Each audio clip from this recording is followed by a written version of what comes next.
afternoon, I just wanted to make a really quick video about what you can expect when you're training in your 40s. So some of us you will have already crossed this slam mark, and you might know what I'm already talking about, especially if you've got a good long training history.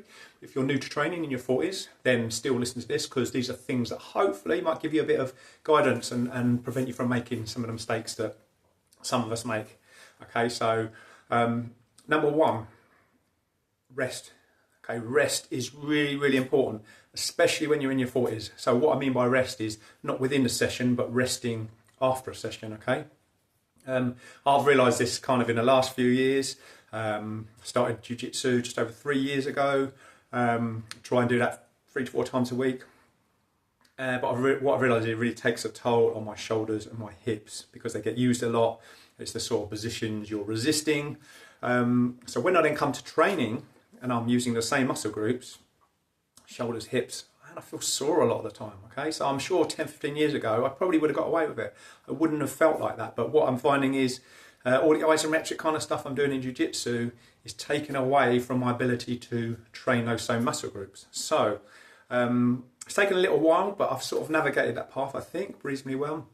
And what have I realised now is it's rest. Rest is so important. So as long as I'm getting a day's rest between, say, my weight training and jiu-jitsu, if I'm using the same body parts, then I feel good. If I try and use my shoulders after a day after doing jiu-jitsu, then they're not fresh at all, okay? So that's just an example for me. But for everyone in general, rest is key, especially as we get older. So what I would suggest as a general rule is, okay, if you have let's say a high intensity session one day, by high intensity I ever mean you're training in that acid bath kind of HIIT training style training, or you're lifting relatively heavy weights, i.e. quite close to your maximum, 85% above, something like that, then make sure you take an easy day the next day. And by easy I mean it can still be active, but it's going to be something low intensity like walking, it could be low intensity cardiovascular exercise, it could be light weights or body weights, it could be stretching, okay? So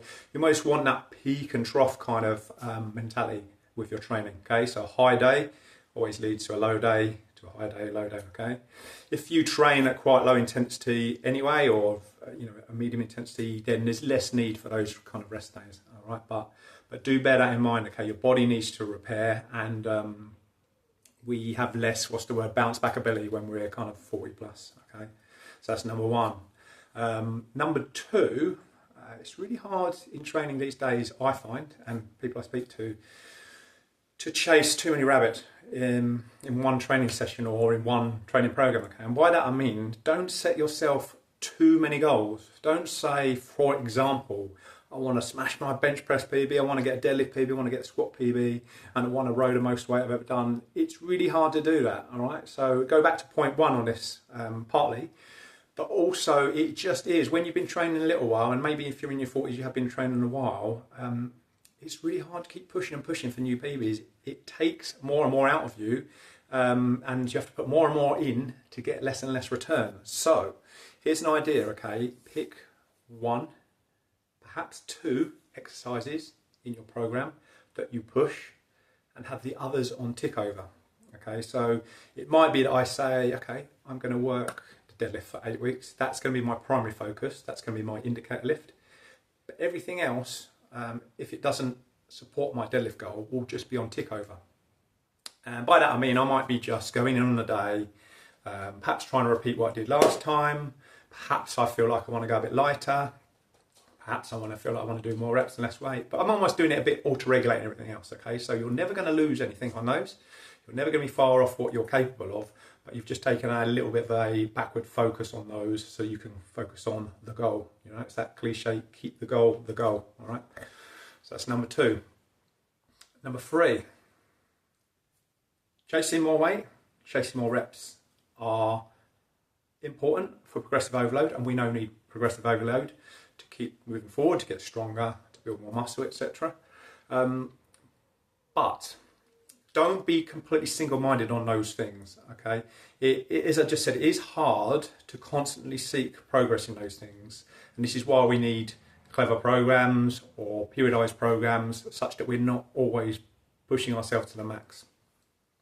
But here's another thing, just have a think about how else can you measure progress. Well, one really good way to measure progress, which is also good for long-term health and longevity, is to improve your form. So by form, I mean your technique. Try and make your technique as good as possible and as safe as possible, and have the biggest range of motion you can possibly have whilst keeping yourself safe, okay? Obviously, some people are going to have more range of motion than others because of the way they're made, because they don't have prior injuries, things like that. But if you focus on keeping really good form, and you're also able to progress your weight or reps, I guarantee you are moving forward. Even if you don't progress your reps and your weight, but your form gets better, then I would say you are moving forward, and that is progress, okay? So remember, it's being healthy that's going to keep us moving forward in the long run. So just think about that. Try and just shift your focus a little bit. So it's not always about maximizing weight and intensity, but it's also improving how you do things. Okay, we should all be chasing that all the time anyway, but even more so as we get a bit older. Number 4, the last thing, obviously I could make a much longer list than this, but this is the 4th thing I would say is, don't necessarily have the mentality in a gym that you want to walk out absolutely beasted. In fact, don't have that mentality at all, really. There's nothing wrong with pushing occasionally and seeing what you're made of, testing yourself mentally and physically. There's nothing wrong with that at all.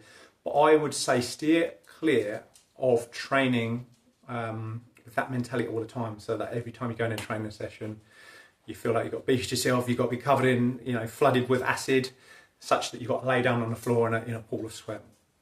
Like I say, in small doses, that's fine. But in the long run, that's probably and possibly damaging to your overall health, because you may find you damage your mitochondria, and you lose your motivation, you hit plateaus and you pick up injuries, things like that. So think about this. Every time you leave the gym, ask yourself, do I feel better than when I walked in? Okay. I quite often see it a lot with my clients, and with myself. I'll ask them, how do you feel at the beginning? And quite often you get this sort of very mediocre response. They feel a bit flat, not really up for it today. But if we get the intensity just right, we still make sure they're moving forward by one of the ways I've said, either more reps, more weight, or their form's got better, or they're lifting and they're less fatigued, then they walk out of the gym feeling better. And the reason that's so important when you're, say, 40 onwards, is because there's a life outside the gym as well, right? So you've got to go out, you've got to tend to your family, you've got to go to work, you've got to be focused, you've got other tasks to do. So you don't really want to be walking around with DOMs all day and feeling fatigued, because the gym should be there, certainly at this age, to enhance your life, okay? Not to take away from it. So anyway, just 4 things. I hope you find them useful. Have a great day.